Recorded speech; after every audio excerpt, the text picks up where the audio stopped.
ఇది ఒక చిన్న పల్లె. ఇక్కడే పక్కపక్కనే ఉండే ఇద్దరు అమ్మాయిలు. ఒకింట్లో సిరి, పక్కింట్లో మల్లి. చిన్నప్పట్నుంచే కలిసి పెరిగిన వాళ్ళు. కాని ఇద్దరి స్వభావాలు మాత్రం వేరు. పని అంటే పద్ధతిగా ఉండాలి మళ్ళీ. లెక్క లేకపోతే నష్టం వస్తుంది. అంత ఆలోచన ఎందుకే సిరి? చేతులు కదిలితే చాలు, అదే పని. మల్లికి ఒక ఆలోచన వచ్చి ఇలా అంటుంది. ఈసారి పుచ్చకాయలు వేద్దాం సిరి, బాగానే గిట్టుబాటొస్తుంది.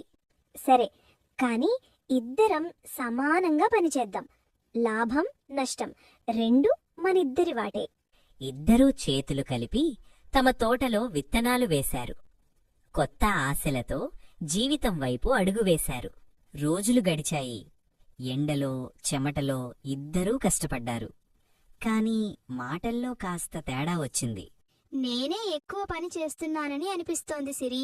నువ్వు లెక్కలు రాయడమే చూస్తావు. నువ్వు కష్టం చేస్తావు నిజమే, కాని నీటి పద్ధతి, ఖర్చు, లెక్కలన్నీ నేనే చూసుకుంటున్నాను. చిన్న మాటలు గొడవలుగా మారాయి. అయినా తమ పంటను ఆపలేదు. వాళ్ళిద్దరి మధ్య ఎన్ని తేడాలు వచ్చినా పంట మాత్రం చక్కగా పండింది. పెద్ద పెద్ద పుచ్చకాయలు పచ్చగా మెరిసి తీయగా పండిపోయాయి. మన కష్టం వృధా కాలేదు సిరి. కలిసి చేసిన పని ఎప్పుడూ ఫలిస్తుంది మళ్ళీ. వాళ్ళు పుచ్చకాయలను అమ్మడానికి మార్కెట్కు తీసుకెళ్లారు.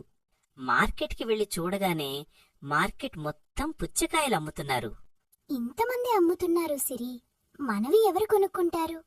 మన పండు తీయగా ఉంది కదా, రుచి చూపుదాం. మళ్ళీ 2 పండ్లు కోసి ముక్కలుగా పెట్టి చూపించింది. వాసనతో చుట్టుపక్కల వాళ్లు ఆకర్షితులయ్యారు. కొంతమంది రుచి చూసి కొనుగోలు మొదలుపెట్టారు. ఇవి నిజంగా తీయగా ఉన్నాయి, మరో 2 తూకం వేయండి. అమ్మకం మొదలైంది. సిరి లెక్కలు చూసుకుంటూ సరైన ధర పెట్టి అమ్మింది. కొంతసేపటికి అమ్మకం కొంచెం తగ్గింది. అప్పుడు సిరి కొత్త ప్లాన్ చెప్పింది. పెద్ద పండ్లు కట్ చేసి గ్లాసులలో ముక్కలుగా అమ్ముదాం మళ్ళీ. వేసవి వేడిలో చల్లగా ఉంటాయి. మళ్ళీ అంగీకరించి అలా చేసింది. వేసవి వేడిలో చల్లగా ఉన్న పుచ్చకాయ ముక్కలు చూసి జనాలు కూడా ఆగారు. వాళ్ల దగ్గర గిరాకీ పెరిగింది.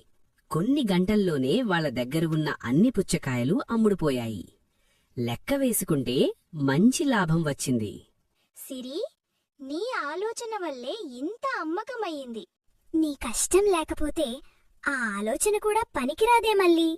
అలా సిరి మల్లి తమ కష్టంతో తెలివితో పంటను విజయవంతంగా అమ్మారు. అది వారికి లాభం మాత్రమే కాదు, ఒక కొత్త అనుభవం కూడా ఇచ్చింది. ప్లీజ్, మీరు మా వీడియోస్ చూస్తున్నారు కానీ చాలామంది సబ్స్క్రైబ్ చేసుకోవటం లేదు. సబ్స్క్రైబ్ చేసుకోండి. మీరు చాలామంది సబ్స్క్రైబ్ చేసుకుంటే మాకు మోటివేషన్గా ఉంటది. మీకు నచ్చేలా వీడియోస్ మేము మీ ముందుకు తెస్తాం. Please do the subscribe to our channel.